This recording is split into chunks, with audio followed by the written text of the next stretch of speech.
සාදු සාදු සාදු නමෝ බුද්ධාය හැම දිනාටම තෙරුවන් සරණයි වැඩ සිටින අපගේ පින්වත් ස්වාමින් වහන්සේගෙන් අවසර ශ්‍රද්ධාවන්ත වාසනාවන්ත පින්වතුනි ඔබ අදත් සූදානම් වෙන්නේ ප්‍රඥා ප්‍රාසාද සදහම් කතිකාවත සමග එකතු වන්නට අද දවසේත් වෙනද වගේම අපගේ පින්වත් ස්වාමින් වහන්සේ අප කෙරෙහි අනුකම්පාවෙන් අපිට දහම් කාරණා පැහැදිලි කරලා දෙන්න කියලා දෙන්න මේ මැදිරියට වැඩම කොට සිටිනවා අපගේ පින්වත් ස්වාමින් වහන්සේ අපි ප්‍රථමයෙන්ම ගෞරවපූර්වකව පිළිගන්නවා අද දවසේදී ප්‍රඥා ප්‍රාසාද සදහම් කතිකාවත සඳහා අනුග්‍රහය දරන්නේ තම දියණියට සෙත් පැතීම පිණිස ඩුබාහි වෙසෙන පින්වත් මවක් විසින්. ඉතින් එම පින්වතුන්ගේ සදහැබර දායකත්වයෙන් තමයි අද දවසේදී මේ ප්‍රඥා ප්‍රාසාද සදහම් කතිකාවත විකාශයට පත් කෙරෙන්නේ. ස්වාමින් වහන්සේ අවසරයි. අපි ගියවර ප්‍රඥා ප්‍රාසාද සදහම් කතිකාවතේදී අපි සාකච්ඡා කළා ප්‍රඥා ඉන්ද්‍රිය ගැන. එතකොට ප්‍රඥා ඉන්ද්‍රිය ගැන බොහෝ දහම් කාරණා අපි සාකච්ඡා කළා. ස්වාමීන් වහන්සේ දැන් මේ අපි ප්‍රඥා ඉන්ද්‍රිය සමග අපේ මේ ඉන්ද්‍රිය ධර්මයන් ගැන අපි සාකච්ඡා කිරීම ඉන්ද්‍රිය ධර්මයන් ගැන සාකච්ඡා කිරීම අවසන් වෙනවා. ස්වාමීන් වහන්සේ ඊට කලින් අපිට දැනගන්න කැමති ස්වාමීන් වහන්සේ දැන් ඉන්ද්‍රිය ධර්මයන් කියන දේවල් වඩන්න ඕනේ දෙයක්. බුදුරජාණන් වහන්සේ දේශනා කරන්නේ මේවා වඩන්න ඕනේ දේවල්, පුරුදු කරන්න ඕනේ දේවල්. ඒ පුරුදු කරගන්නකොට බුදුරජාණන් වහන්සේ දේශනා කරනවා මේ ඉන්ද්‍රිය ධර්මයන් සමකොට වඩනවා කියලා. මේ දේශනා තුළ සඳහන් වෙනවා ඉන්ද්‍රිය ධර්මයන් සමකොට වඩනවා කියලා.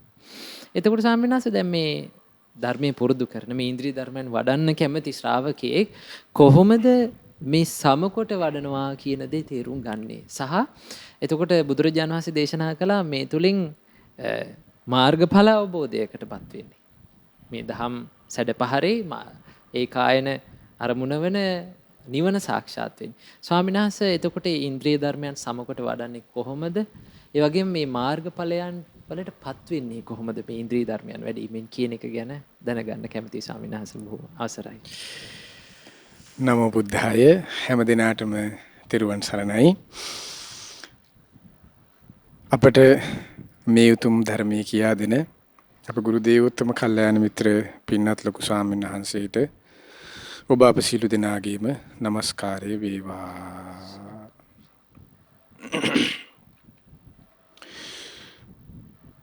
වැඩ සිටින අපේ පින්වත් ස්වාමීන් වහන්සේගේ අවසර ශ්‍රද්ධාවන්ත පින්වත්නි, එතනම අපේ ස්වාමීන් වහන්සේ හැවුවේ මේ ඉන්ද්‍රිය ධර්මයන් සමකර වඩනවා කියන කරුණ. ඉන්ද්‍රිය ධර්මයන් සමකර නැත්නම් ඒකට කියනවා ඉන්ද්‍රිය ඉන්ද්‍රියට අනුව අනෙකුත් ඉන්ද්‍රියන් ගමන් ඒ අනුව යනවා කියන කරුණ, පුරුදු වෙනවා වැඩෙනවා කියන කරුණ කියන එක. එතකොට ඒ කියන්නේ පින්වත්නි අපේ ජීවිතේ දැන් කෙනෙක්ට දැන් මේ අපේ ස්වාමීන් වහන්සේ අපි මතක ඇති අපි සාකච්ඡා කරනකොට කිව්වා මේ ඉන්ද්‍රිය ධර්මයන් ගැන තියෙන මේ ශ්‍රද්ධාව, සීල, ශ්‍රද්ධා, විරිය, සති, සමාධි, ප්‍රඥා කියන මේ ඉන්ද්‍රිය ධර්ම පහ පෙනෙන්නේ ඒ ඉන්ද්‍රිය ධර්මයන් පිළිබඳව මනාකොට දැකීමේ ඥානෙ තිබෙන්නේ අපගේ ශාස්ත්‍රඥ වහන්සේට විතරයි කියලා. එතකොට දැන් අපි මේ කතා කළාට අපි මේ සාකච්ඡා කළාට මනාකොට ඒ සම්බන්ධව සම්පූර්ණ ඥානය තිබෙන්නේ අපගේ භාග්‍යවත් අරහත් සම්මා සම්බුදුරජාණන්සේට පමණයි. එතකොට ඒකයි ශාස්ත්‍රඥ වහන්සේට මේ ඉන්ද්‍රිය පරෝපරියත් ඥානයේ ශාස්ත්‍රඥ වහන්සේට පමණක් තිබුණේ. එතකොට ශාස්ත්‍රඥ වහන්සේ ඒ ඉන්ද්‍රිය ධර්මයට අනුව දැන් ඉර්ධිය ධර්මයන් දෙස බලලා ඒ පුද්ගලයාගේ තිබෙන ඒ පුද්ගලානුරූපව තිබෙන ඉන්ද්‍රිය ධර්මයන් ගේ තිබෙන මඩි අදුපාදුකම් බලලා ඊට අනුව තමයි ධර්මයේ දේශනා කරන්නේ. ඒ කියන්නේ දැන් සමහර විට කිව්වොත් දැන් කෙනෙක්ට සමහර විට ශ්‍රද්ධාව බොහෝ ලෙස තියෙනවා වෙන්න පුළුවන්. පැහැදීම කියන එක යාට බොහෝ ලෙස තියෙනවා. නමුත් මේ පැහැදීමට ප්‍රඥාව කියන කරුණ මුස්සු වෙලා නැත්නම් අපි කලිනුත් කතා කරේ. එතකොට එයාගේ ශ්‍රද්ධාව නම් වූ කරුණක් තියෙනවා. ඒ කියන්නේ පැහැදීමක් කියන කරුණක් තියෙනවා. නමුත් ඒකේ ප්‍රඥාවේ මදි බවක් තියෙනවා. සමහරලාට ශ්‍රද්ධාව ප්‍රඥාව කියන කරුණු තියෙනවා. ධර්ම කාරණා හොඳට තේරෙනවා. වැටහෙනවා. නමුත් මේ වැටහෙන තේරෙන ධර්ම කාරණාව එයාට කරගන්න වීරිය මදි එක්ක. එහෙමයි. එහෙම ස්වභාවන චරිත තියෙන. එතකොට එයාගේ වීරිය මදි බවක්. එහෙමයි. ශ්‍රද්ධාවේ මදි බවක් කෙනෙක්ගේ සමහරලාට උන වීරිය මදි බවක්. සමහර වෙලාවට කෙනෙක්ගේ ඔන්න ඒ වීරිය මදි බවත් එක්ක සමහර විට ඒ වීරියත් එක්කම තියෙන කරුණනේ සිහිය කියන එක. එහෙමයි. එතකොට සිහිය කියන කරුණට යම් වීරියක උපකාරයකුත් වෙනවා. දැන් සතිපට්ඨානය කියන කාරණා උපයෝගී කරගන්නකොට සතිපට්ඨානය කතා කරනකොට අපේ ශාස්ත්‍රයත් මතක ඇතිනේ කරුණු තුනක් තියෙනවනේ ඇති කරගන්න. ආතාපි සම්පජානු සතිමා. උතර ආතාපි කියලා කියන්නේ කෙලස් තවන වීරිය. උතර සිහිය කියන කරුණත් එක්ක වීරියක් තියෙනවා. එහෙමයි. එතකොට සිහිය කියන කරුණත් එක්ක වීරියක් තියෙනවා. එතකොට සිහිය වීරිය කියන කරුණත් එක්ක ඊට පස්සේ ඒ කියන්නේ සමාධිය කියන කරුණක් තියෙනවා. එතකොට ඔය වීරිය සතිය සමාධිය නැත්තම් සතිය වීරිය සමාධිය නැත්තම් සමාධි සති වීරිය කියන කරුණු එකිනෙකට සමගාමීව තමයි තියෙන්නේ. එතකොට එක් කුමන හෝ ඒ කරුණක මදි බවක් තිබුණොත් ඒ කරුණ තුන එකතුර තමයි කියන්නේ දැන් අපිට ඉස්සරහදී කතා කරන්න පුළුවන් වෙනවා. ඒකට තමයි කියන්නේ සම්මා සමාධි කියලා. සමාධි ඉන්ද්‍රිය කියලා. දැන් ආර්යශ්‍රේණික මාර්ග කොටස් තුනකට බෙදෙනවානේ. ප්‍රඥා ඊට පස්සේ සීල සමාධි නැත්නම් කියන සීල සමාධි ප්‍රඥා වශයෙන් කියනවා. එතකොට මේ සමාධි කොටසෙන්ද අයිති වෙන්නේ සම්මා වායාම, සම්මා සති, සම්මා සමාධි කියන එක. එතකොට මේ තුනම ඒකට එකතුව තියෙන කරුණ. එතකොට මේ කරුණ තුන අපේ පින්න ස්වාමීන් වහන්සේ ඒකාබද්ධව යන කරුණක්. එතකොට දැන් ඔන්න ওই විදිහට දැන් අපි ගත්තොත් ඉන්ද්‍රිය ධර්මයන් අපි කතා කරන මේ මාතෘකාවත් එක ගත්තොත් එතකොට ඉන්ද්‍රිය ධර්මයන් ශ්‍රාවකෙක් පුරුදු කරගන්නකොට දැන් සමහර විට අන්න ශ්‍රද්ධාව තියෙනවා ප්‍රඥාව මදි බවක් තියෙනවා සමහර විට ප්‍රඥාවේ මදි බවක් තියෙනවා ශ්‍රද්ධාව තියෙනවා ඒ වගේ කරුණු තියෙනවා. එතකොට ඊට අනුව ගමන් කරන්නා වූ ස්වභාවයක් පුරුදු කරගන්නා වූ ආකාරයක් ශාසනසේ දේශනා කරනවා. එහෙම. අපි ගත්තොත් පළවෙනි එක ශ්‍රද්ධා ඉන්ද්‍රිය කියමුකෝ. ශ්‍රද්ධාවේ මදි බවක් පැහැදීමේ මදි බවක් කෙනෙකුගේ තියෙනවා කියලා කියමු. ඒ කියන්නේ මෙන්න මෙහෙම එකක්. ඒ කියන්නේ ඔන්න කෙනෙක් ඉන්නවා ඒ කෙනාට සමහර වෙලාවට ඒ ධර්ම කාරණාව බුදුරජාණන්සේගේ ධර්මයේ විස්තර වෙන කාරණාව සමහරවිට අද මිනිස්සුන්ට තියෙන්නේ ඒක නිකන් දකින්න ඕන බවක්. දැන් නිරය කියන එක හැබැයි තියෙනවා කියලා එයාගේ විශ්වාසයක් තියෙනවා. නමුත් ඒක එච්චරම නෑ. කොහෙද ඕක ඇත්තේ කියලා නිකන් යටින් එකක් තියෙනවා තාම. එහෙම යටින් අදහසක් තියෙනවා. එහෙමයි. තියෙනවා කියලා පිළිගන්නවා. එහෙමයි. කොහෙද කියලා එකක් තියෙනවා. එතකොට දැන් ඒ අනුව දැන් හිතන්න දැන් ඔය ඒ වගේ ස්වාමීන් වහන්සේ කෙනෙකුට හිතෙන අදහස් තියෙනවා. ඒ වගේ කෙනෙකුට හොඳම දේ තමයි දැන් එයාට ඒ අදහසට එන්න ඇති වෙන්න හේතුව තමයි දැන් ශ්‍රද්ධාව අර අපි කතා කළේ මුලින් අමූලිකා ශ්‍රද්ධා ආකාරවතී ශ්‍රද්ධා කියලා. එහෙමයි. එතකොට ඒකට ආකාරවතී ශ්‍රද්ධාවට නොපෙමිනීමේ හේතුව තමයි ඒ. එතකොට ඒකට තියෙන්නේ මුලක් නැති ශ්‍රද්ධාවක් ඒකටත් කියන්නේ. එතකොට ඒ නිසා තමයි යාට අර ඒකට කියනවා ධර්ම විචිකිච්ඡාව කියලා කියන්නේ සැකය කියලා. එහෙමයි. නමුත් සැක නැහැ කියලා දැන් එයාගෙන් අහුවොත් එම් බුදුරජාණන් වහන්සේ රාග දේශ මොහ දුරු කළා කියන එක විශ්වාස කරයි. එහෙමයි. ඔව් ඔව් කියලා කියනවා. නමුත් අපාය කොහෙද ඇත්තේ කියන එකක් තමන් නොදකින පැත්ත ඇහැට නොපෙනෙන පැත්ත ගැන විශ්වාසයක ටිකක් අඩුයි. එහෙමයි. එතකොට විචිකිච්ඡාවේ ස්වභාවයක් ඒක. එහෙමයි. එතකොට ඒකට හොඳම දේ තමයි ශ්‍රද්ධාව ඇති වෙන්න කෙනෙකුට උපකාර වෙන හොඳම කරුණ තමයි ශාස්ත්‍රුන් වහන්සේ ගැන සිහි කිරීම. එහෙම. එතකොට ශාස්ත්‍රුන් වහන්සේ ගැන සිහි කරනවා කියලා අර දැන් කියාගෙන අර කටපාඩමින් අරහන් සම්මා සම්බුද්ධෝ කියලා එහෙම යන එක නෙමෙයි. ශාස්ත්‍රුන් වහන්සේ ගැන දැන් ඒකට ධර්මයේ තියෙන වචනේ බුද්ධාලම්බන ප්‍රීතිය ඇති වෙනවා කියලා. ඒ බුද්ධාලම්බන ප්‍රීතිය ඇතිවන ආකාරයට බුද්ධානුස්සතිය දෙන්න ඕන. නැත්තම් අපිත් හඳුන් කූරක් ගත්තා මලක් ගත්තා රුවන්වැලි සෑය වටේ 108ක් නෙමෙයි කීයක් හරි කරකෙන්න පුළුවන් ඉතිවිසෝ ගාතාවද කියන්නේ සුපටිපන්නෝද කියන්නේ දැන් ඉතිවිසෝ ගාතාවේ කොයි හැරියද කියන්නේ එහෙම අර 100ක් එහෙම වැටහිම නැනේ උඩ බල බල රිලව් බල බල එහෙම අන ඒ ඉතිවිසෝ ගාතාවේ ඒ විදිහට කියන සිස්ටම් එකක් නෙමෙයි මේ බුද්ධාලම්මන ප්‍රීතියෙන් යුක්තව ඒ පුරුදු කරනවා කියලා කියන්නේ. එතකොට එයා ඒකාන්තයෙන්ම සිහිය කියන කරුණ මනාකොට යොමු කරමින් අන්න ඒ බුද්ධානුස්සති ස්මරණය කරනවා. බුදුරජාණන් වහන්සේ ගැන සිහි කරනවා. ඒ සිහි කිරීමේදී බුද්ධානුස්සතිය සිහි කිරීමෙන් ලැබෙන ආනිසංසවල ශාස්ත්‍රඥ වහන්සේ දේශනා කරන මහානාම සූත්‍රයේදී මහානාම සාක්‍යයට ඒ තමයි හිතේ ඇතිවන රාගය දුරවන්නේය. එහෙම.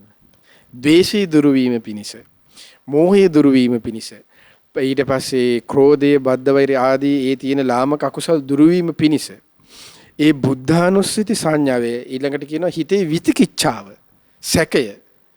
දැන් සැකෙ මෙතන විතිකිච්ඡාව කියන්නේ අපි අහලා තියෙන්නේ කාමච්ඡන්ද, ව්‍යාපාද, තීන මිද්ද, උද්ධච්ච කුක්කුච විචිකිච්ඡා. අන්න මේ විචිකිච්ඡා නීවරණ ධර්මයන්ගේ මේ කතාවනේ විචිකිච්ඡාව. දැන් ඊට පස්සේ අපි අහලා තියෙන සෝවාන් ශ්‍රාවකගේ ප්‍රහාණය වෙන කෙනා සක්කාය දිට්ඨි විචිකිච්ඡා සීලබ්බත පනස. අන්න ඒ විචිකිච්ඡා කියන කරුණ. එතකොට මේ විචිකිච්ඡා ප්‍රහාණය වෙන්න අන්නේ සැබෑ ලෙස මේ බුද්ධානුස්සති ස්මරණය හරියට බුද්ධානුස්සති ස්මරණය අන්න ඒක උපකාර වෙනවා. ඒ බුදුරජාණන් වහන්සේ ගැන ඒ විදිහට සැබෑ ලෙස හරියට සිහි කිරීම තුලින් ඒ කෙනාට බුදුරජාණන්සේ ගැන ඒකාන්ත වූ පැහැදීමක් කරා යනවා. එතකොට ආන්නේ පැහැදීම තමයි අචලා සුප්පතිට්ඨිතා. නොසෙල්වෙන පැහැදීමකට අචලා කියන නොසෙලවෙන්නේ නැහැ කියන එකට සුප්පතිට්ඨිතා. සූ කියන්නේ මනාකොට. පිහිටලා තියෙන්නේ මම ඒකයි පිහිටලා තිබ්බේ හැබැයි මනාකොට කතාවක් නැහැ. එහෙමයි. දැන් අරක මනාකොට සුප්පතිට්ඨිතා මනාකොට පිහිටන්න ආන්නේ බුද්ධානුස්සති ස්මරණය අන්න ඒ ශ්‍රාවකයාට උපකාර වෙනවා. එතකොට එහෙම තමයි කෙනෙක්ගේ ඒ කියන්නේ ඒ අර පිළිගන්නා වූ දේවල් වලින් පැත්තේ අඩු බව කෙනෙකුට ඇති කරගන්න උපකාර වෙන්නේ අන්න එහෙමයි. එතකොට ඒ උපකාරය එතකොට ඒ කෙනාට අන්න ශ්‍රද්ධා ඉන්ද්‍රිය දියුණු කරගන්න උපකාර. ශ්‍රද්ධා ඉන්ද්‍රිය දියුණු කරගන්න උපකාර වන්නේ බුදුරජාණන් වහන්සේ ධර්මය සංඝයා ගැන. ඒ කියන්නේ බුද්ධානුස්සති, ධම්මානුස්සති, සංඝානුස්සති කියන බුද්ධානුස්සති. දැන් සමහර අය මෙහෙම කියන්නේ අපේ ශාසනයට දැනෙන්නේ නැති. මට බුදුරජාණන් ගැන නම් පැහැදීමක් තියෙන, හාමුදුරුවෝ ගැන නම් කිසි පැහැදීමක් නැහැ. එතකොට ඒ ශ්‍රද්ධාව නැති එකක් ඒ. එහෙම වෙන්න බෑ. දැන් සත්කාර ගරුකාර සූත්‍රයේ බුදුරජාණන් දේශනා කරන අපේ ශාසනයට මතක ඇතිනේ. සත්කාර කරමින් ගරුකාර කරමින් ගරු බුහුමන් දක්වමින් ඒ කියන්නේ සත්කාර සම්මාන දක්වනවා නම් ඒ හරියට ඒ ශ්‍රාවකයාට නැහැ කියනවා මට බුදුරජාණන් වහන්සේ විතරක් කෙරෙහි තියෙනවා ධර්මයේ කෙරෙහි නැහැ කියන කරුණක් එන්න බෑ කියනවා භාග්‍යතුන් වහන්සේ. බුදුරජාණන් වහන්සේ ගැන තියෙනවා නම් පනාකොට පැහැදීමක් ධර්මයේ ගැනත් තියෙනවා කියන එයාට.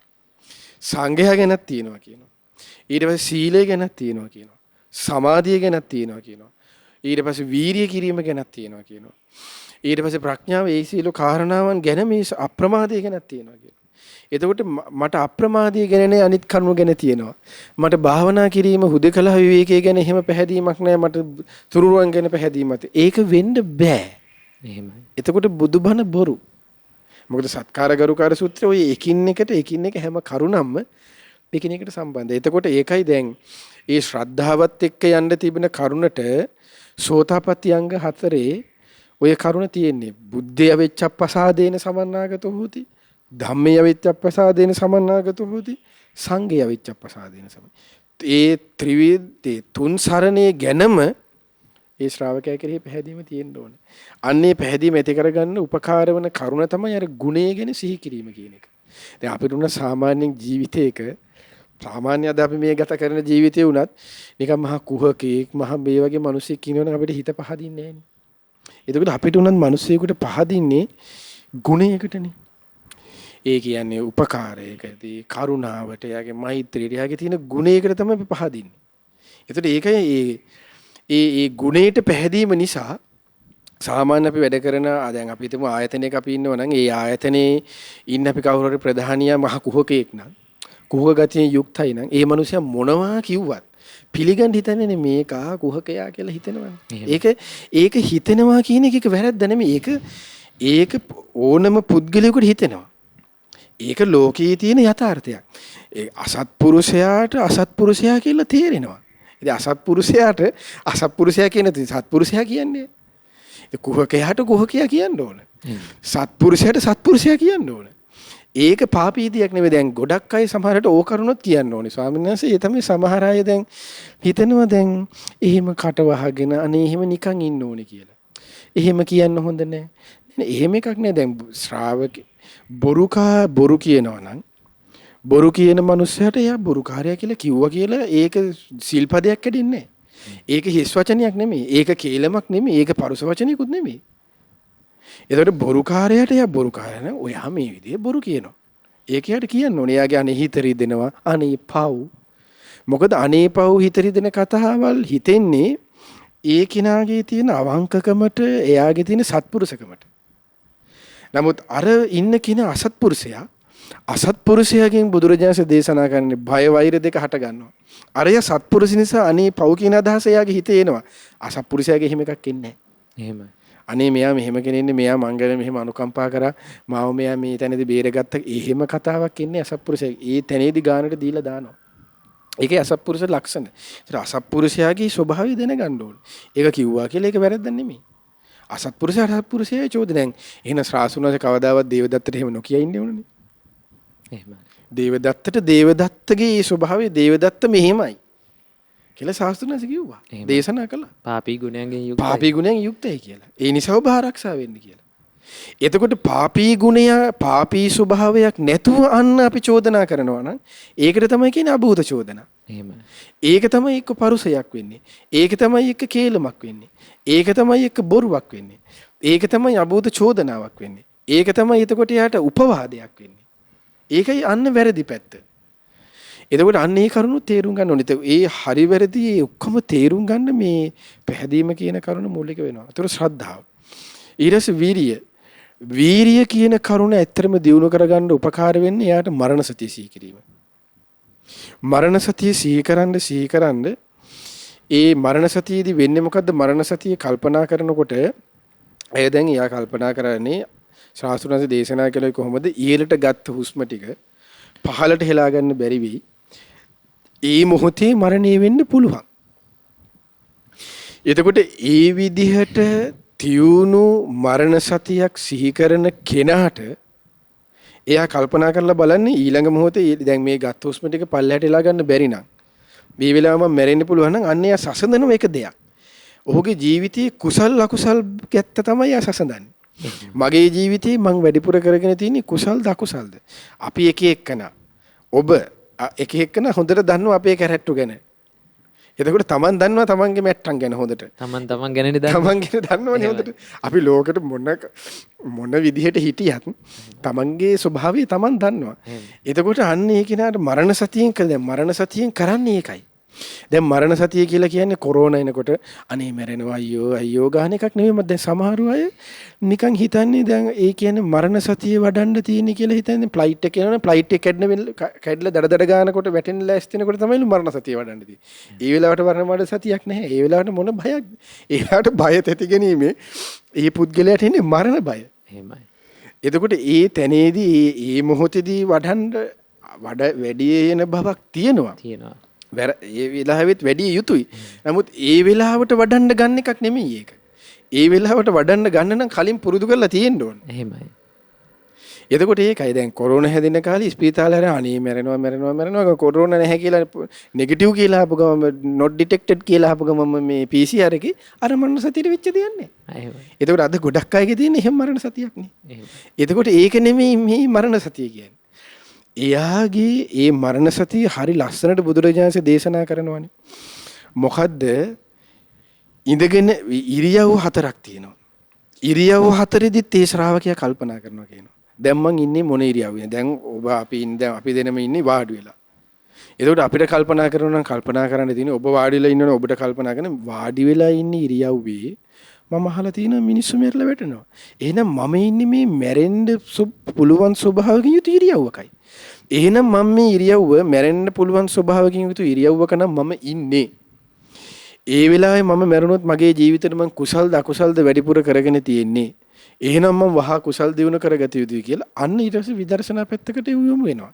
සමථ විදර්ශනා පැත්තට ඒ ශ්‍රාවකය යොමු වෙනවා. ඒකයි මරණ සතියෙන් කරන්නේ. මරණ සතියෙන් කරන්නේ අර වගේ නිකන් මැරෙනවා ගග හිතන් ඉන්න එක නෙමෙයි.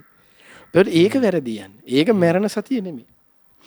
අර නිකන් ආශ්වාස ප්‍රශ්වාස කරනකොට හකුලනවා පුම්බනවා වගේ හිත හිටියා වගේ තමයි මේ ආනාපාන සතිය කරනකොට. ඒක වැරදි ඒ ක්‍රමය. ඒකත් හොඳට තේරුම් ගන්න ඕන. එතකොට ওই විදිහට වීරිය මදි නම් එයාගේ ජීවිතේට අන්‍යයා මරණ සතිය සිහි කරනවා. ශ්‍රද්ධා, වීරිය, සතිය. සිහියට ශ්‍රාවකයා සිහිය පුරුදු කරගන්න නම් ඒ ශ්‍රාවකයා කළ යුතු වන්නේ සිහියේදී ඒ තමයි ඒ ශ්‍රාවකයා තුළ මන අවධානයකට හිත යොමු කරන්න ඕනේ. ඒ සිහිය දියුණු කරගන්න හැටි හරි ලස්සනට බුදුරජාණන් දේශනා කරන අංගුත්තර නිකායේ එක සූත්‍ර දේශනාවක. ඒ තමයි අපේ ස්වාමීන් වහන්සේලාත් මතක ඇති ඔන්න ව්‍යාපාරයක් පටන් ගන්න කෙනෙක් ඉන්නවා කියනවා. ඒ ව්‍යාපාරයේ පටන් ගන්න කෙනා ඒ ව්‍යාපාරයේ දියුණු කරගන්න කැමති නම් එයා මෙහෙම කරලා හරියයිද කියලා අහනවා ශාස්ත්‍රඥ වහන්සේ. ඒ කියන්නේ කොහොමද? ඔන්න කෙනෙක් ඉන්නවා කියනවා එයා කඩයක් දානවා කියලා අපේ වචනෙන් අපි කතා කරා අපිට තේරෙන සිංහලෙන්. ඔන්න කඩයක් දානවා මුදලාලි මහත්තයෙක්. එතකොට මෙයා කඩේ අරින්නේ උදේ 9-10 විතරකම් නිදාගෙන ඉඳලා 11 විතර කඩේ ඇරලා ඊට පස්සේ ආයේ දවල්ට බත් කාලයකට විතර ආයේ කඩේ වහලා 3 විතර වෙනකම් වහලා නිදාගෙන ඉඳලා ආයේ 3ට විතර කඩේ ඇරලා ආයේ 5 වෙනකොට කඩේ වහලා ගෙදර යනවා. මෙයාගේ දියුණුවක් වෙයිද ඒ ව්‍යාපාරේ? එහෙමයි. නැහැ කියනවා. දියුණුවක් වෙන්නේ නැහැ. දියුණුවක් වෙන්නේ නැහැ නේ. එහෙමයි. ශාස්ත්‍රඥයන්සේ දේශනා කරන මේ ව්‍යාපාරී දියුණු වෙන්න ආය කැමති කෙනා එයා උදෑසනින්ම ඒ කඩේ විවෘත කරනවා කියනවා. ඊට දහවලත් ඒ ලෙසම වීර්යයෙන් කටයුතු කරනවා කියනවා. රාත්‍රියේ බොහෝ වෙලාවක් යනකම් ඒ විවෘත කරමින් ඒ උපක්‍රමශීලීව ඒ තමන්ගේ ඒ කස්ටමර්ස් මේ මොකද්ද මේ ඒගොල්ලන්ට කියන්නේ පාරිභෝගිකයෝ එන වෙලාවල් හඳුනාගෙන ඒ අනුව දක්ෂ වෙනවා කියන උපක්‍රමශීලීව. එතකොට පාරිභෝගිකයට නිමාඩු තියෙන ඉරිදට නම් ඉරිදට කඩේ වැහුවොත් බෑනේ. එතකොට එයා උපක්‍රමශීලීවනේ ඉරිදටත් අරගෙන ඉන්නවා. එහෙමයි. එතකොට අන්න ඒ වගේ අර සිහිය දියුණු කරගන්න සතිය දියුණු කරගන්න ආස කෙනා උදෑසන අර ගත්ත වීරිය යම්සේද දහවලත් ඒ විදිහට රාත්‍රියේත් ඒ විදිහට පාන්දරත් ඒ විදිහට එයා නිතර කැපවීමෙන් උපක්‍රමශීලීව අර මනහකට සිහිය පවත්ව ගන්න උත්සාහ කරන්න ඕනේ කියන ශාස්ත්‍රඥ වහන්සේ. ඒතර තමයි දැන් එයාගේ ශ්‍රද්ධාව තියෙනවා. වීරිය තියෙනවා හැබැයි සිහිය අඩු බවක් තියෙනවා. එතකොට අන්න ඒක ඒ විදිහට කරන්න ඕනේ. එතකොට දැන් ඒ සිහිය පවත්ව ගන්න කෙනෙකුට ඕන අමාරු නම් බාධන සක්මන් කරන්න. දැන් සමහරවිට කෙනෙකුට ඉඳගෙන භාවනා කරන්න අමාරු වෙන්න පුළුවන්. ඒතර සක්මන තුලේ කරුණ පුරුදු කරනවා. ඒ තමයි සිහිය පවත්ව ගන්න ඒ උපක්‍රමශීලීව එයා කරුණ සොයමින් ඊට අනුව යනවා. එහෙම. ඊළඟට ගත්තු සමාධි ආදී ඉන්ද්‍රිය දියුණු කර. දැන් සමාධි ආදී ඉන්ද්‍රිය දියුණු කරගන්නකොට බොහෝ බාධා තියෙන කරුණ තමයි නීවරණ ධර්මයන්. ඒතර නීවරණ ධර්මයන්ගේ යටපත් කරගන්න මේ ශ්‍රාවකයා ඊට අනුව කරුණු සොයනවා. දැන් කාමච්ඡන්දේට නම් හිත යන්නේ කාමයට ගොඩාක් ආස කරන කෙනෙක් නම් දැන් අපි ගොඩාක් පුරුදු කරන්නේ කාමයේ ගග කෑ ගහන්නේ නේදන්නේ. එහෙමයි. කෑ ගගහ යන්න කියන එකක් නෙමෙයිනේ බුදුරජාණන් දේශනා කරලා තියෙන්නේ. එහෙමයි. කාමේ නම් ඒ කාමයට හිත යනවා නම් ඒ කාමයේ ආදීනව සිහි කරන්න. ඊට පස්සේ දැන් අපි කාමයේ ආදීනව දැන් අද කොහෙන්ද මොකක්ද මන්ද අමුතු පුරුද්දක් වෙලා තියෙනවා. රාගය එනකොටත් හිතන්නේ ගිහින් පහම්පත්තු කරන්න ඕනේ කියලා. එහෙමයි. ඊට පස්සේ ද්වේෂය එනකොටත් හිතන්නේ පළතුරු වට්ටියක් දෙන්න ඕනේ කියලා. ඊට පස්සේ කෙනෙක් හිතන්නේ මොකක් හරි ප්‍රශ්නයක් නම් මේ පුුණ නූලක් දා ගන්න ඕනේ කියලා. මේක බාහිරින් වෙන එක. එතකොට එයා හිතන්නේ ද්වේෂය දෙන්නේ බාහිරින්. එහෙමයි. ඒ රාගය දෙන්නේ බාහිරින්. එහෙම දෙන අවස්ථාවල් නැතුව නොවේ මේ ලෝකේ තියෙනවා මනුස්ස බලපෑමක් හරි යකා හරි භූතය හරි දෙයිය හරි කොටිය හරි වලස හරි කවුරු හරි බලපෑම් කරයි. ඒව නැතුව නෙමෙයි තියෙනවා. හැබැයි තමන් ඉස්සරලා ඒකට කළ යුතු දේ තමන් කරන්නේ නැහැ ධර්මයෙන්. තමන් රාගේ නම් තමන්ට ඒ රාගයට කළ යුතු පිළිම දේශනා කරන්නේ භාග්‍යතුන් වහන්සේ. රාගස්ස පහනාය අසුභේ භාවේ තබ්බා. ඒ කාරණේ කරන්නේ පළතුරු වස්තියක් උස්සයි යනවා මේ කතරගම් දේවාලේ. ඒතකොට එහෙම ගියා කියලා ඉතින් රාගය දුරු වෙන්නේ නැහැ නේ. එතකොට එයා බලයුත්තේ ඉස්සෙල්ලා බුද්ධානුශාසනාව කරලා ඉන්න ඕනේ. එහෙනම් අසුබේ පුරුදු කරගන්න බලන්න ඕනේ. ධාතු මනසිකාරය පුරුදු කරගන්න බලන්න ඕනේ. එහෙම නැත්නම් නවසීවතක ආදී පුරුදු කරගන්න බලන්න ඕනේ. එහෙම නැත්නම් කාමයේ ආදීනව යලගද්දූපම සූත්‍රය, පෝතලී සූත්‍රය ආදී තියෙන විදිහට අන්න කාමයේ අර ගිනි අඟුරු වලක් වගේ ආදී විදිහට අන්න සිහි කරගන්න උත්සාහ කරන්න ඕනේ. මේ උත්සාහය කැපවීමක් කියන කරුණක් තියෙන්න ඕනේ. ඒ කැපවීම ඉස්සෙල්ලා ඇති කරගන්න. ඒ කැපවීම කරගෙන යනකොටත් ඔන්න බාධා කරදර තව ප්‍රශ්න වැඩි වෙනවනේ. අන්න හිතන්න පුළුවන් දැන් මොකක් හරි බාහිර බලපෑමක් ඇති කියලා. එතකොට එහෙමයි යන්න ඕනේ. අර නිකන් මේ එකපාරම දුවන එකක් නෙමෙයි. දැන් අද ගොඩක් අය කරන්නේ යන්නේ ඒකයි. එතකොට ඒ ක්‍රමේ වැරදි. එතකොට ඒ ක්‍රමයට ගියාට පස්සේ අද ගොඩාක් අයට වෙන්නේ අනේ අපි එහෙ ගියා, මෙහෙ ගියා, අරහෙ ගියා කියලා ඊට පස්සේ ඔන්න තව කෙනෙක් කියනවා අර තැනට යන්න. එහි තැනින් යන්න. එතනින් මේකක් කරගන්න, අතනින් මේකක් කරගන්න, එතනින් නූලක් දාගන්න. කීකේ ඉතින් කියනවා. කීවට පස්සේ හැම තැනටම යනවා. අවසානයේ Taman සරණ ගියපු සරණත් නැති කරගෙන ධර්මයටත් බැන ඊට පස්සේ මේ මල විකාරය කියලා තිබ්බ ටිකයි ඔක්කොම නැතුව කිසි જાතියක් ආගමක් නැතුව ඔහේ නිකන් අර ඔබේ වචනේ කියන නිකමෙක් වගේ ඔහේ ඉන්නවා. ඕක තමයි අවසානට වෙන්නේ ඔයගොල්ලන්ට. ඊට පස්සේ දහාමුදුරු ගොල්ලෝ මේ පැත්තෙන් යනවනේ ඊට පස්සේ හාමුදුරු කෙනා සිවුරු වැරලා යනවා ගෙදර. ගිහියා යනවා නම් දුන්න දානයක් හරි දීලා අනේ පොයේට සීල් ටිකක් හරි රැකගෙන හිටියන එහි ටිකක් නැති වෙනවා. අවසානයේ නැත්තර නැති වෙලා පිස්සු පිහාට්ටු වෙලා යනවා. ඕක තමයි අවසානයේ වෙන්න තියෙන්නේ. ඉස්සරලා ශාස්ත්‍රුන් වහන්සේගේ අනුශාසනාව අන්න පුරුදු කළ යුතුයි. එතකොට ඒකයි දැන් ඒ කරුණුත් අන්න හොඳට තේරුම් ගන්න ඕනේ. ඒ වෙන්නේ ඇත්තටම මේ බුදුරජාණන්සේ ඒ හේතුව තමයි එයාගේ ජීවිතයේ තියෙන අර ශ්‍රද්ධාව මදිකම. ඊට පස්සේ ප්‍රඥාවේ මදිකම. එහෙමයි. ඒ නුවණේ මදිකම. එතකොට නුවණ කියලා කියන්නේ එතනදී ධර්මඥානෙනේ. එහෙමයි. ඒ ධර්මඥානෙ තමයි යන උපකාරී වුනේ රාගස්ස පහන අසුබේ භාවයේ තබ්බා. දෝසස්ස පහන මෙත්තා භාවයේ. ඒක කරලා බලනවා. එහෙමයි. ඒකයි මේ ශ්‍රුතමේ ඥානෙ උපකාරයි කියන්නේ. එහෙමයි. ධර්මයේ අහපු කෙනාට කරන්න දෙයක් තියෙනවා ධර්මයේ. හරියටම හරි ස්වාමීන් වහන්සේ. ධර්මයේ අහපු කෙනාට කරන්න දෙයක් තියෙනවා. බාධා කරදරෙයි. එහෙමයි. එතකොට ඊට අනුවන්න පිළියම් කරන්න බුල ඊට පස්සේ. එහෙමයි. එක ධර්මය එක ශාස්ත්‍රුන් වහන්සේ වෙන බාහිර දෙයක් නෙමෙයි ඒවත් හොඳට තේරුම් ගන්න ඕනේ. ඒතකොට ඒ වගේ කරුණු වන්න එයා බැහැර කරමින් අන්න දැන් කාමයට නම් යන්නේ හිත ඊ සමාධිය බාධායි නම් කාමයෙන් අන්න කාමයේ ආදීන සී කරනවා. ද්වේෂයෙන් නම් ද්වේෂයට හිත යනවා නම් අන්න මෛත්‍රිය ආදී පුරුදු කරනවා. ඒතකොට එයා බලනවා ඒ කියන්නේ මෛත්‍රිය ආදී ආනිසංස සී කරනවා. ඒ වගේ දේවල් වලින් එයාගේ සිත සංසිඳෙන්න ගන්නවා.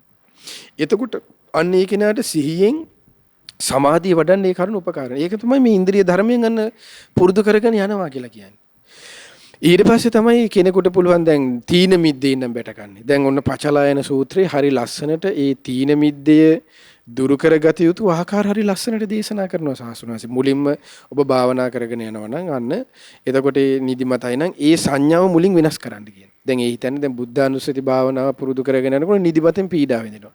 ආය චුට්ටක් කරලා බලනවා නෑ. ආය අධික ලෙස නිදිමත එනවා. එතකොට මේ බුද්ධානුස්සති සංඥාව වෙනස් කරලා එක්කයට පුළුවන් අනිත්‍ය වඩන්න. එහෙමත් කරලා බලනවා. එහෙම භාවන අරමුණ වෙනස් කරලා බලනකොටත් ඒ සංඥා වෙනස් කරලා බලනකොටත් ආයේ අන්න වෙනවනම් ඒක නතර කරන්න කියන ශාස්ත්‍රඥ වහන්සේ. එතකොට මේ නතර කරලා ඊට පස්සේ ශ්‍රාවකයාට පුළුවන් එක්කෝ ඊට පස්සේ මොකක් හරි සජ්ජායනා කරන්න ගන්න. එහෙම නැත්නම් ධර්ම මානසිකාරයකයේ දෙන්න. ධර්ම මානසිකාරයකයේ දෙනවා කියලා කියන දැන් එයාට සාමාන්‍යයෙන් පුළුවන් ඊට තමන් දන්නවන පටිච්චසමුපාදය, පංච උපාදානස්කන්ධය, ආයතන ගැන, ආහාර ගැන අන්න ඒ වගේ දෙයක් නැත්නම් තමන් කියපු සූත්‍ර කරුණක් ඒ දේ ස්මරණය කරනවා. මෙහෙම නෙවෙන්නේ අවිද්‍යාව ඇති කලේ සංස්කාර වෙනවා. අවිද්‍යාව කිව්වේ මොකක්ද? මේ චතුරාර්ය සත්‍ය ධර්මයේ පිළිබඳ අනවබෝධය චතුරාර්ය සත්‍යම අන්න ධර්ම ස්මරණය කරනවා. එතකොට අර නිදිමත පහ වෙනවා කියනවා. එහෙමයි. ඒකයි මේ උපක්‍රම සිහිරිය මේ ඉන්ද්‍රිය ධර්මයෙන් දියුණු කරගන්න හැටි. එහෙමයි. ඊට පස්සේ බුදුරජාණන්සේ දේශනා කරන ඕන දැන් ඒ විදිහට පුරුදු කරගන්න පුළුවන්. ඒක සජ්ජායනා කරනවා. පිරිත් ටිකක් සජ්ජායනා කරනවා. දැන් රාත්‍රියක වගේ නම් භාගතුන දේශනා කරනවා එළියට බහලා අහසේ තරු දිහා බලන්න. එහෙමයි. එතකොට මේ ස්වභාවය දැන් ඒ ආස දිහා බලන්න කියනවා. එතකොට දැන් ඒ වගේ සාමාන්‍ය කරුණු කාරණා වලින් පවා ශාස්ත්‍රඥයන්ස ඒකයි දේශනා කරන්නේ මේ පුරුදු කරගෙන මේ ඉන්ද්‍රිය දියුණුවක් බවට. එහෙමයි. එතකොට තීන මිද්දේ. ඊට පස්සේ උද්දච්ච කුක්කුච්ච විචිකිච්ඡා පසුතැවීමත් ඊට පස්සේ විසිරීමත් කියන කරුණ. එතකොට ඒ කරුණු දුරු කරගන්න අන්නයට බොහෝ වෙලාවට උපකාර වෙන්නේ ප්‍රධාන වශයෙන්ම ධර්මඥානෙ. ධර්මඥානය කියන කරුණ ශ්‍රුතමේ ඥානය කියන කරුණ නැත්තම් නැති ගොඩාක් අයගේ තියෙන විසිරිච්ච හිත්. පසුතැවෙන හිත්. ඒ කියන්නේ සමහරට දැන් ඇවිදගෙන යනවා. කූඹියෙක් පැහැගිලා. කකුල් දෙක හොදන්න යනකොට යටිපතුලේ කූඹිය ඇරිලා ඉන්නවා දකින්නවා. දැන් මේ කොහින්ද පෑගුනේ දන්නේ මොකුත් නැහැ. අනේ මගේ සතෙක් මැරලානේ දැන් ඔන්න නහයෙන් අඬනවා. ඒ ස්වභාවයෙන් වෙන්නේ ඒ පසුතැවීමේ වෙන්නේ එයාට හරියට මේ ශ්‍රුතමේ ඥානයක ස්වභාවය නැති. ඒ චේතනාව පිළිබඳව ඒ සීලයේ ඇතිවන සිල්පද කැඩෙන හැටි සිල්පද රැකෙන හැටි ඒව තියෙන්නේ ශ්‍රුතය තුල. එහෙම. බුද්ධ වචනය තුල. ඒ සීලඛණ්ඩක ආදී පොත් වහන්සේලා කියන්නේ දීඝනිකාය ආදී පොත් වහන්සේලා තුල කියවගත්තොත් කෙනෙක් දීඝනිකාය පළවෙනි පොත් වහන්සේගේ සිල්පද එකින් එක ශාස්ත්‍රඥයන් රැකෙන්නේ කොහොමද? කැඩෙන්නේ කොහොමද? ඒ හරිය ලස්සනට දේශනා කරනවා. එතකොට ඒ ශ්‍රුතමේ ඥානයේ කරුණ කියන එක එයාට තිබුණා නම් එයාට ඒ කරුණේදී මම මෙහෙම දන්නේ මම මෙහෙම චේතනාවක් තිබුණේ නැහැ මට. එහෙමයි. එතකොට අන්නේ ශ්‍රුතේ යාට උපකාර වෙනවා. ඔහුගේ පසුතැවීමෙන් අන්නයට බේරෙන්න. ඔහුගේ විසිරීමෙන් යාට බේරෙන්න. දැන් දැන් බලන්නකෝ දැන් ඒ ස්වභාවයෙන් නැති නිසා අර ස්වාමීන් වහන්සේට වෙච්ච දේ අවුරුදු 20000ක් සිල් රැකපු. දැන් ගඟකින් ඒ බෝට්ටුවට අපි වුණත් නගිනකොට අපි බෝට්ටුවකට හරි කොහේ හරි ගොඩ වෙලා තියෙනවා නම් ඒ බෝට්ටුව කියන එක ජලයේ තියෙනකොට නිතර මෙහෙම පැද්දෙනවනේ. එතකොට නගින්න මෙතන එතකොට මොකක් හරි ආධාරයක් අල්ලගෙන නගින්නේ. එතකොට අර ස්වාමීන් වහන්සේට අල්ලගන්න තිබිච්ච ආධාරය මොකද්ද? ඒ ළඟ තිබිච්ච ගහේ අත්ත. ඒ ගහේ අත්ත අල්ලගෙන අනේ ශ්වාසය නැග්ගා. දැන් බෝට්ටුව පැද්දලා එහෙම එනකොට ඒ ගහේ කොලේ කඩුණා. දැන් ඇත්තටම ඇවතක්ද? නැහනේ. ඊගෙන පසුතැවිත විදිහ දැන් සිල්පද කොච්චර රැක්කද උපසම්පදාස අවුරුදු 20000ක්. එහෙමයි. අර පොඩි ඇවතකුත් නැති වෙච්ච දේ ඒක ගැන පසුතැවිදලා ණයෙක් වෙලා නාග ලෝක ගියානේ. අදටත් මේ මොහොතේ ඇතිනේ. මේ ඒකයි පසුතැවීම කියන එක ලේසි දෙයක් නෙමෙයි. හරි. ඒ ශ්‍රුතමේ ඥානෙ තිබුණොත් සිල්පදේ කැඩිලා වුණේ ඇත්තටම. එහෙමයි. කැඩිලා නම් ඒ ශ්‍රුතමේ ඥානෙ රයිට්. කැඩිලා තියෙන්නේ. ඊට අනුව ශ්‍රාසුන්වන්සේ පිළියම් දේශනා කරනවනේ. එහෙමයි. බුද්ධ ශාසනයක ශ්‍රාසුන්වහන්සේ ඒකාන්තයෙන්ම ඔබ නිරේ යන්නේ කියලා තියෙන්නේ අනන්තරීය පාප කර්ම පහටනේ. එහෙමයි. යථාපතං නික්කිතං ඒව නිරේ. කතාබතා අර සාමාන්‍ය ව්‍යවහාරිනුත් කියන කතාබතා එකක් නෑ. එයා නිරේ කියනවා. ඒක නෙමෙයි හරියට පැහැදිලි කරන ක්‍රමය ඒක නෙමෙයි. ඒ කියන්නේ එයා ඒකාන්තයෙන්ම නිරේ. ඒ කියන්නේ සාමාන්‍ය සරලව කිව්වොත් එහෙම ඒ කියන්නේ ඒ ශ්‍රාවකයාට ඒකාන්තයෙන්ම කල්පයක් නිරේ කියන එකයි. එතකොට මේ කල්පයක් නිරේ ඒ කෙනාට ඒ අකුසලයේ විපාකයේ බලවත් නිසා එයා අන්න කල්පයක් නිරේ ඉපදෙනවා. එහෙම. නමුත් එයාට ජීවිතේ ශාස්ත්‍රඥයන්සේ දේශනා කරලානේ අකුසල් දැන් ආනන්තරීය පාප කර්ම වුණත් එයාගේ ජීවිතයේ එයා ඒක තේරුම් ගත්තට පස්සේ එයාට පින් කරන්න බෑ කියන එක දේශනා කළා නෑ. එයාගේ ජීවිතේ පින් එකතු කරන. දැන් අජාසත් රජුගේ එකම උදාහරණය. එහෙමයි. බිම්බිසාර රජතුමා මැරුවා. අසත්පුරුෂ ආශ්‍රය දේවදත්තගේ. නමුත් පස්සේ තේරුම් අරගෙන පින් කළා. නමුත් මේ මොහොතේ අජාසත් රජු නිරේ තමයි. නමුත් ඒ කරපු පින්වල රාතුන්ට දුන් දාණය ධර්ම සංගායනා කරපු විපාක කවදා හරි සසරේ හම්බ වෙනවා. එහෙමයි. එතකොට ඒකයි ඒ හැම කාරණාවකටම උපකාර වෙන්නේ ශ්‍රුතමේ ඥානය. ඊට පස්සේ දැන් ඒ සිල්පදේ කැඩලා නම් ඒ සිල්පදයට අනුව කළ යුතු පිළියමත් ශාස්ත්‍රඥ දේශනා කරනවා. භික්ෂුව පරාජිකා නම් රයිට් පරාජිකා සංඝාශේෂ සංඝාශේෂ වෙන සිල්පදයකට හානෙලා ඒ අනුව කළ යුතු පිළියම දේශනා කරනවා. එතකොට ඒ අනුව නැගී සිටිය හැකියි. එතකොට එයාට පසුතැවෙන්න ඊට පස්සේ එයාට මේ මොකද්ද මේ විසිරෙන්න හිත විසිරි තියෙන්න අන්න ඒ කරුණාවක් වෙන්නේ නැහැ. එතකොට එයාට ಗುಣධර්ම වඩා ගන්න පහසුයි. ඒකයි මේ හරි ශ්‍රුතමේ ඥානය කියන එක පුද්ගලිකව වැදගත් වෙනවා කියලා කියන්නේ. නැත්නම් අද ගොඩාක් අයට වෙන්නේ ඒ නැතුව එක එකනා පිටිපස්සේ ගිහිල්ලා එක එකනාගේ ඉතින් එක දේවල් අනුව ගිහිල්ලා ඉතින් මතිමතාන්තර පැටලිලා ඊට පස්සේ මේ අලිමදිවට කොටි කියලා තවත් ප්‍රශ්නවල මේ කබලෙන් ලිපෙන වැටෙන වැඩ තමයි වෙන්නේ. ඒකයි ශ්‍රුතමේ ඥානය කියන එක හරිය වැදගත් කියලා කියන්නේ. ඊළඟට ප්‍රඥාව කියන කරුණ දියුණු කරගන්න පවා. එතකොට ওই විදිහට පුද්ගලයෙක් මේ ඉන්ද්‍රිය ධර්මයන් ඒ අනුව සමකර දියුණු කරගන්න පුළුවන්. ඒක හරිය ලස්සනට මේ කොහොමද අටුවාවේ ඒ ඉන්ද්‍රිය ධර්මයන් කියන කරුණ මේ ඒ අනුව පිහිටනවා කියන කරුණත් හරි ලස්සනට මේ අවසාන වෙලාව තියෙන ටිකේ ස්වාමීන් වහන්සේ කිව්වොත් ඒක ඒක අටුවාචාර්යන් වහන්සේලා දේශනා කරන්නේ ඒ ඉන්ද්‍රියට අනුව අනිත් ඉන්ද්‍රියන් ගමන් කරන ආකාරය ගැන. ඒ තමයි කියනවා මේ දැන් ශ්‍රද්ධාව ඔන්න හිතන්න කියනවා මෙහෙම මේ කතාවක්. සිටවරු 4 දෙනෙක් ඉන්නවා කියනවා රජතුමා ඉන්නවා කියනවා. එතකොට 5 දෙනයිනේ. එතකොට මේ 5 දෙනාගෙන් දැන් සිටවරු 4 දෙනාගේ ගෙවල් 4ට යනවා කියනවා. දැන් මගේ දැන් 4 දෙනෙක් ඉන්නවා. පළවෙනි එක්කන, දෙවෙනි එක්කන, තුන්වෙනි එක්කන, හතරවෙනි එක්කන සිටවරු, පස්වෙනි එක්කන රජතුමා කියනවා. පළවෙනි සිටුතුමා ගෙදර ගියාට පස්සේ අනිත් හැමෝටම මේ අනිත් සිටවරු 4 දෙනාටම අනකරමින් මේ කන්න බොණ්ඩ ඒ දේවල් දෙන්නේ අර ගෙදර අයිතිකාර සිටුතුමා කියන. දෙවෙනි කෙනා ගෙදර ගියට පස්සේ ඒ සිටුතුමා කියන. තුන්වෙනි කෙනා ගෙදර ඒ සිටුතුමා කියන. හතරවෙනි කෙනා ගෙදර ඒ සිටුතුමා කියන. රජතුමා යම් මොහොතක එනවා කියනවා. එහෙමයි. රජතුමා ආවට පස්සේ නමුත් ඒ සියල්ල අභිභව රජතුමා ඒ හැමතැනම ප්‍රබලයි කියනවා. රජමාලිගාවට ගියාට පස්සේ පවා රජතුමා තමයි යනසක පතුරවන්නේ කියනවා. ඒ රජා වගේ තමයි කියන ප්‍රඥාව. මේ අටුවාචාර්යන් වහන්සේලාගේ උපමාව. ඊට අනුව ඒ රජාගේ අනට අනුව තමයි අරගොල්ලෝ සිටුවරි තමයි. නමුත් මේ සිටුවරයත් ක්‍රියා කරන්නේ ඊට අනුව තමයි කියන. ඒ වගේ තමයි කියන ශ්‍රද්ධාව නම් වූ කරුණ මුල් කරගත යුතු තැනදී ඒ ශ්‍රද්ධාව මුල් කරගනිමින් අනිත් අය හැසිරෙනවා කියනවා. හැබැයි ඒ ශ්‍රද්ධාවට කියන කරුණට එතෙන්ට ප්‍රඥාව කියන කරුණාවට ඒ ප්‍රඥාවට අනුව ඒ ශ්‍රද්ධාව ඊට පස්සේ හැසිරෙන්නේ කියන. ඊට පස්සේ වීරිය කියන කරුණට අනුව අනිත් 4 දෙනා හැසිරෙනවා කියනවා. ඊට පස්සේ සිහිය කියන කරුණට අනුව ඊළඟ 4 දෙනා හැසිරෙනවා කියනවා. ඊට සමාධිය කියනට අනුව ඊළඟ 4 දෙනා හැසිරෙනවා කියනවා. ඊට පස්සේ ප්‍රඥාව කියන කරුණදී රජතුමාට අනුව සියලු දෙනා හැසිරෙනවා කියනවා. එතකොට ඒ අනුව මේ අටුවාචාර්යන් වහන්සේලා මේ විදිහට මේ ඒ ඉන්ද්‍රිය ධර්මයන්ට අනුව ඒ ඉන්ද්‍රිය ධර්මයේ හැසිරෙන හැටි ওই විදිහට අටුවාවේ හරි ලස්සනට දේශනා කරලා තියෙනවා. ඉතින් ওই විදිහට පින්න ස්වාමීන් වහන්සේ අපිට මේ ඉන්ද්‍රිය ධර්මයන් කෙනෙකුගේ ජීවිතයට සම කරමින් ඇත්තටම මේ ඉන්ද්‍රිය ධර්මයන්ගේ ඒ ස්වභාවය තේරුම් ගන්නත් ඒ ශ්‍රාවකයා තුළ සිහියක් තියෙන්න ඕනේ ඉතින්.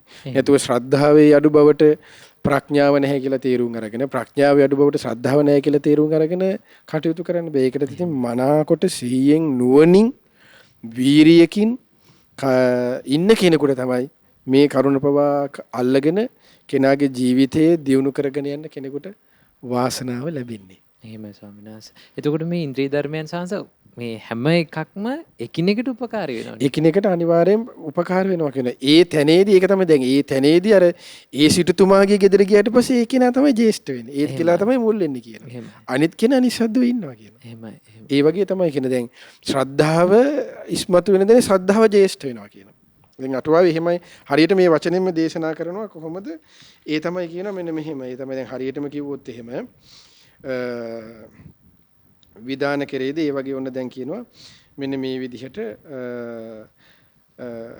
එකල්ලි ගෘහ ස්වාමියා විධාන කරයිද මෙසේ සෝවාන් අංගයට පැමිණීමේ නිශ්චිත ලක්ෂණ සහිත වූ. එතකොට සෝවාන් භූමියටපත් වීම පිණිස කෙනෙකුට ලක්ෂණ සහිත වූ ශ්‍රද්ධා ඉන්ද්‍රියම ජේෂ්ඨ වෙයි.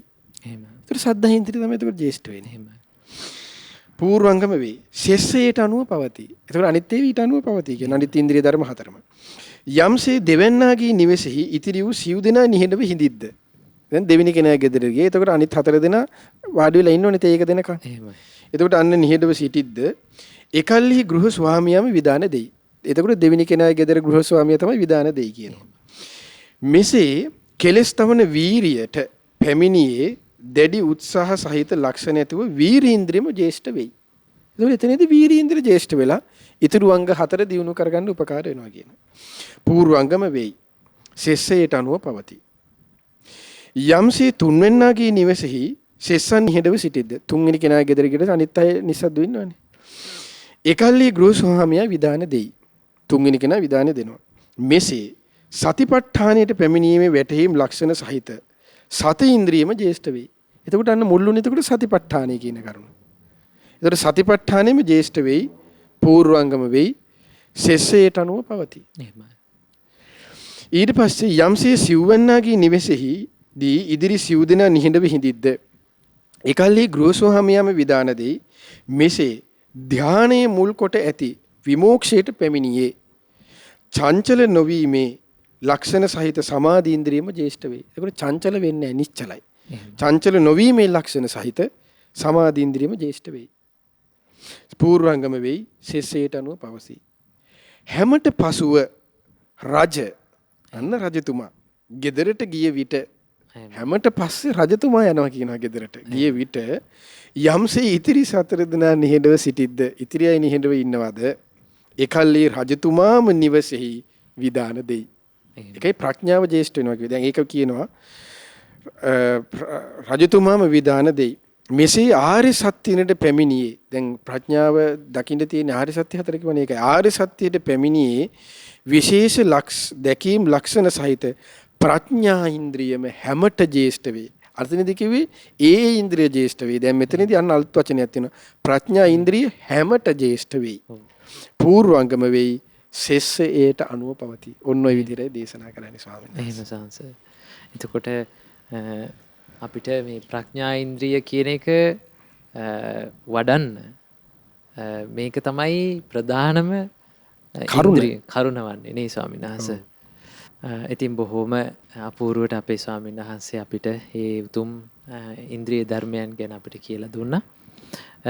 ස්වාමීන් වහන්සේ දැන් මේ ධර්මයේ පුරුදු කරන කෙනා දැන් අපිට මේ කාලේ වෙලාව ඉක්මවා ගිහිල්ලා තියෙන නිසා ස්වාමීන් වහන්සේ දැන් ඔය ඉන්ද්‍රිය ධර්මයන් පුරුදු කරලා කෙනෙක් මාර්ගඵලයන් වලටපත් වෙන්නේ කොහොමද කියන එක ගැන අපි කෙටියෙන් කතා කරමු. ඇත්තට ඒ කරුණ හරි ලස්සනට විස්තර වෙනවා. ඒ කොහොමද දැන් මේ ඉන්ද්‍රිය ධර්මයන්ගේ ස්වභාවය විස්තර වෙන තැනදී ඒ තමයි මෙන්න මෙහෙම කොටසක් විස්තර වෙනවා. ඒ තමයි දැන් ඒ ඉන්ද්‍රියේදී දැන් මෙන්න මෙහෙම එකක් කාරණක් විස්තර වෙනවා. ඒ තමයි සෝවාන් මාර්ගයේ විදර්ශනා ඉන්ද්‍රියන්. ඒ දැන් ඉස්ලාම් විස්තර වෙන්නේ රහතන් වහන්සේගේ අයුරින් විස්තර වෙනවා. ඒ කියන්නේ රහතන් වහන්සේ තමයි සියල්ලගෙම මේ ඉන්ද්‍රිය ධර්මයන් පරිපූර්ණ වන්නේ. එහෙමයි. ඒතර පරිපූර්ණ වෙලා ඒ අතරින් මාර්ග විදර්ශනා ඉන්ද්‍රියන් වඩා ලිහිල් වූයේද අනාගාමී මාර්ගයේ විදර්ශනා ඉන්ද්‍රියයන් නම් වේ. එහෙමයි. එතකොට ඊට වඩා අඩුයි කියන්නේ අනාගාමී. එහෙමයි. ඊටද වඩා ලිහිල් වූයේ සකදාගාමී මාර්ගයේ විදර්ශනා ඉන්ද්‍රියන්ය. එතකොට ඊට වඩා අඩු වෙන්නේ ඔන්න සකදාගාමී. සෝවාන් මාර්ගයේ විදර්ශනා ඉන්ද්‍රියන් ඊට වඩා ලිහිල් වේ. ධම්මානුසාරී මාර්ගයේ විදර්ශනා ඉන්ද්‍රියන් ඊට වඩා ලිහිල් වේ. එසේම හැම අයුරින්ම පරිපූර්ණ ඉන්ද්‍රියන් පසනම් අරහත් මගඵල ඉන්ද්‍රියන් වේ. එහෙමයි. අනාගාමී සකදාගාමී සෝවාන් මාර්ගාදී ඉන්ද්‍රියන් ඒටද වඩා ලිහිල් වේ. ධම්මානුසාරී මාර්ගයේ ඉන්ද්‍රියන් ඒටද වඩා ලිහිල් වේ. හැම අයුරින්ම ওই විදිහට අනාගාමීකවද මේ රහතන් වහන්සේගේ ඉන්ද්‍රිය ජේෂ්ඨ වෙනවා කියලා කියනවා. ඊට පස්සේ මෙතනදී හරි ලස්සනයි විස්තරයක් කරනවා. දැන් සෝවාන් මාර්ගයේ ගමන් කරන ශ්‍රාවකයෝ දෙන්නෙක් ඉන්නවනේ. එහෙමයි. ධම්මානුසාරී ශ්‍රද්ධානුසාරී. ධම්මානුසාරී ශ්‍රාවකයෙකුගේ ඉන්ද්‍රිය ධර්මයන් දියුණු කර ගැනීමේ තියෙන පහසුවත් සද්ධානුසාරී ශ්‍රාවකයෙකුගේ ඉන්ද්‍රිය ධර්මයන් දියුණු කර ගැනීමේ තියෙන ස්වභාවයත් ඒ ස්වභාවයන් දෙක කොයි වගේද කියන එක විස්තර වෙනවා. හරි ලස්සනයි. ඒ තමයි ධම්මානුසාරී ශ්‍රද්ධානුසාරී යන දෙදෙනාද සෝවාන් මාර්ගයේ පිහිටි පුද්ගලයෝය. හරිනේ. එහෙමයි. මාර්ගස්ථ පුද්ගලයන් වශයෙන් ඔවුන් හට වෙනත් ස්වභාවයන් ඇති බව දත යුතුය. එතකොට දෙන්නට ආකාර දෙකක් තියෙන්නේ කියලා දත යුතුය. ශ්‍රද්ධානුසාරී පුද්ගලයා වනාහි පැමිණෙන ආකාරයෙන්ද ධර්මයට එන ආකාරයෙන් එහෙමයි. පැමිණෙන ආකාරයෙන්ද මාර්ගයේ වශයෙන්ද උපදෙස් ලබනුයේ ප්‍රශ්න කරනු ලබනුයේ අනුපිළිවෙලින් මාර්ගයට පැමිණේ. එයා ඒ කියන්නේ ප්‍රශ්න කිරීමෙන් ඊට පස්සේ නිතර අහලා ඒ කියන්නේ ගොඩාක් කැපකිරීමකින් උපදෙස් අරගෙන ඒ අනුව එන ක්‍රමයක් තමයි තියෙන කියන සද්ධානුසාරී කෙනාගේ ස්වභාවය. ධම්මානුසාරී පුද්ගලයා ශ්‍රවණය කිරීම එයත් අහනවා. හැබැයි ශ්‍රවණය කිරීම එකකින් හෝ දෙකකින් හෝ ෂණයින් මාර්ගයට වහා පැමිණේ. එතකොට අරය වගේ පිටිපස්සෙන් ගිහිල්ලා අහා යන එකක් නැහැ. එකයි දෙකයි යහන්නේ මෙයාට හරියට තේරෙනවා. ධම්මානුසාරී ශ්‍රාවකයෝන ස්වභාවය කියනවා. මාර්ගයට පැමිණි. මෙසේ ඔවුන්ගේ මාර්ගයට පැමිණීමේ වෙනස්කම් ඇති බව දත යුත්තේය. හොන්න හරි. ධම්මානුසාරී පුද්ගලයා වනාහි මාර්ගය ඊට තියුණු වේ. ඒ පුද්ගලයාගේ මාර්ගය ඊට තියුණු වේ කියනවා. සූර ලෙස නුවණ මතුවේ කියන මනා හරියට තේරුම් ගන්න තක්කෙට තේරුම් ගන්න එයාගේ නුවණ දක්ෂයි කියන සූර නුවණක් තියෙනවා කියනවා. සංස්කාරයන්ගෙන්ද තොරව. ඒ කියන්නේ සංස්කාරයන්ගෙන් තොරව කියලා කියන්නේ අපි කියන්නේ දැන් ඔය අපි නිතර කියන්නේ මට පින නැහැ පිම්මදි. ඔහොම කතා යන්නේ අපි මං කර්මයක් මං මහ පව්කාරය වගේ යන්නේ ස්වභාවයෙන් කියන්නේ. එතකොට අන්න සංස්කාරයන්ගෙන් තොරව. ඒ වගේ නිකන් එකක් එහාට බලපාන්නේ නැහැ කියන. ඒ කියන්නේ හරියටම පින් පුරාගෙන ආපු ගතියක් තියෙනවා ධම්මානුසාරී කෙනාගේ. සංස්කාරයන්ගෙන් තොරව වෙහෙසීමෙන් තොරව. වෙහෙසීමකිනුත් තොරව තියුණු ඔන්න ඒකට උපමාව කියන මෙහෙම. කොහොමද තියුණු කඩු තලයකින් හොද්දට කැපෙනවා. තියුණු කඩු තලයකින් කෙසෙල් කඳක් කපන්නේ යම්සේද සිඳලා බින දමන්නේ යම්සේද අන්න ඒ වගේ තියුණු වූ ස්වභාවයක් ධම්මානුසාරී ශ්‍රාවකයෙක්ගේ තියෙනවා කියනවා. හරි ලස්සනයි. හරි ලස්සනයි කතාව ස්වාමීන් වහන්සේ. ඒක තමයි. ඊට පස්සේ සද්ධානුසාරී කෙනා කියනවා. ඔහුට මෙන් අනේ සද්ධානුසාරී පුද්ගලයාට මාර්ගයේ තියුණු නොවේ. එහෙමයි. ඔන්න අද කාලේ අය තියුණු නොවේ. සූර ලෙස නුවණ මතු නොවේ. එහෙම. සංස්කාරයන්ගේ ගෙන් යුතුව සංස්කාරයන්ගේ බලපෑමකින්ද යුතුව සංස්කාරයන්ගේ බලපෑමකුත් තියෙනවා. පිනේ මදි බවකුත් එහෙනම් තියෙනවා. ඉතින් ඒවත් පින් කර කර තව යුතුව වෙහෙසීමෙන්ද යුතුව බෙහෙවින් ගෙවි ගිය බෙහෙවින් මොට්ට බෙහෙවින් ගෙවි ගිය කඩුතලයකින් කඩුවකින් කෙසෙල් කඳ කපන්නාසේ අපහසුවෙන් කෙලෙස් නැසයි කියනවා. අන්න බලන්න දැන් අපි දැන් අද කාලේ බොහෝ අය එතකොට මෙන්න මේ ගෙවි ගිය කඩුතල වගේ තමයි. එහෙමයි. එතකොට ඒ නිසා මේ ලොකුවට කතා කරාට හැමෝගෙම තියෙන ගෙවි ගිය කඩුතල. එහෙමයි. ස්වාමීන් වහන්සේ බොහෝම අපූර්වට අපිට දහම් කාරණා විස්තර කරා. ස්වාමීන් වහන්සේ අද දවසේ ඉතින් අපිට කාල වේලා ඉක්ම ගිහිල්ලා තියෙන්නේ. ස්වාමීන් වහන්සේ ඔබ වහන්සේට බොහෝම පිං අපිට මේ උතුම් දහම් කාරණා පැහැදිලි කරලා දීම සම්බන්ධයෙන්. ඉතින් පින්වතුනි මේ ආකාරයෙන් අපි අද දවසේත් සාකච්ඡා කළේ මේ ඉන්ද්‍රිය ධර්මයන් සමකොට වඩන්නේ කොයි ආකාරයෙන්ද? ඊළඟට මාර්ගඵලයන් වලට පත් වෙන්නේ කොයි ආකාරයෙන්ද? අනේ දහම් කාරණා තමයි අද දවසේදී සාකච්ඡා කළේ. ඉතින් අපි වැඩසටහන නිමා කරන්න සූදානම් වෙන්නේ. ඊට මත්තෙන් අපි පුණ්‍යානුමෝදනාව සිදු කරමු. අද දවසේ ප්‍රඥා ප්‍රාසාද සදහම් කතිකාවත සඳහා අනුග්‍රහය දරන්නේ තම දියණියට සෙත් පැතීම පිණිස ඩුබාහි වෙසෙන පින්වත් මවක් විසින් රැස් කර ගන්නට යෙදුණු සියලුම පුණ්‍ය ධර්මයන් අපි ප්‍රථමයෙන්ම අනුමෝදන් කරමු සියලු දෙවියන්ට. සියලු දෙවියෝ මේ පින් සතුටින් අනුමෝදන් වෙත්වා. දෙවියෝ දිව්‍ය ආශිර්වාදයෙන් වැඩෙත්වා. දෙවියන්ගේ දිව්‍ය රැකවරණය අද දවසේ මෙම සදහම් දේශනාව සඳහා අනුග්‍රහය දරූ සියලු පින්වතුන් හට සලසා දෙත්වා. දෙවියන්ටත් උතුම් චතුරාර්ය සත්‍ය ධර්මය අවබෝධ කර ගැනීමේ වාසනාව උදා වේවා. රැස් කර ගන්නට යෙදුණු සියලුම පුණ්‍ය ධර්මයන් අනුමෝදන් කරමු. ගුරු දේවෝත්තම කල්යාණ මිත්‍ර පින්වත් ලොකු ස්වාමින් වහන්සේට මේ පුණ්‍යානුමෝදනාවෙන් පින්වත් ලොකු ස්වාමින් වහන්සේ නිදුක් වේවා, නිරෝගී වේවා, සුවපත් වේවා, චිරජීවනයේ ලබත්වා. පින්වත් ලොකු ස්වාමින් වහන්සේටත් උතුම් චතුරාර්ය සත්‍ය ධර්මය අවබෝධ කර ගැනීමේ වාසනාව උදා වේවා. රැස් කර ගන්නට යෙදුණු සියලුම පුණ්‍ය ධර්මයන් අනුමෝදන් කරමු. මිය පරලෝකීය ඥාතීන්ට දායකත්වයේ දරූ සියලු පින්වතුන් නමින් අනන්ත සසර පුරා මිය පරලෝ යන්නට යෙදුණු සියලුම මියගේ ඥාතීන්ට මේ පින් අනුමෝදන සියලු මියගේ ඥාතීන්ගේ පරලෝ ජීවිත සුවපත් වෙත්වා, සැපවත් වෙත්වා, වහවහ සසර දුකින් අත් මිදෙත්වා.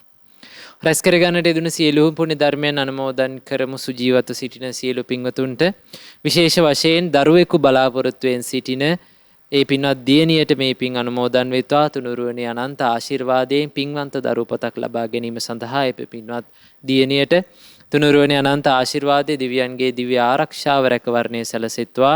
ඒ වගේම අද දවසේ මෙම සදහම් කතිකාවත සඳහා දායකත්වයේ දරූ ඒ ඩුබාහි වෙසෙන ඒ පින්වත් මෑණියන්ටත් ඒ පවුලේ සියලුම දෙනාටත් ඥාති හිත මිත්‍රාදීන් සියලුම දෙනාටත් මේ පින් අනුමෝදන් වෙත්වා. තුනුරුවනේ අනන්ත ගුණානුභාවයෙන් ඒ පින්නතුන් සියලුම දෙනා නිදුක් වේවා, නිරෝගී වේවා, සුවපත් වේවා, චිරජීවනයේ ලබත්වා. කරන කින යහපත් කටයුතු, රැකිරක්ෂා කටයුතු, දූ දරුවන්ගේ අධ්‍යාපනික කටයුතු ਸਰව ප්‍රකාරයෙන්ම සාර්ථක වේවා. ඒ සියලු පින්වතුන්ටත් උතුම් චතුරාර්ය සත්‍ය ධර්මය අවබෝධ කර ගැනීමේ වාසනාව උදා වේවා.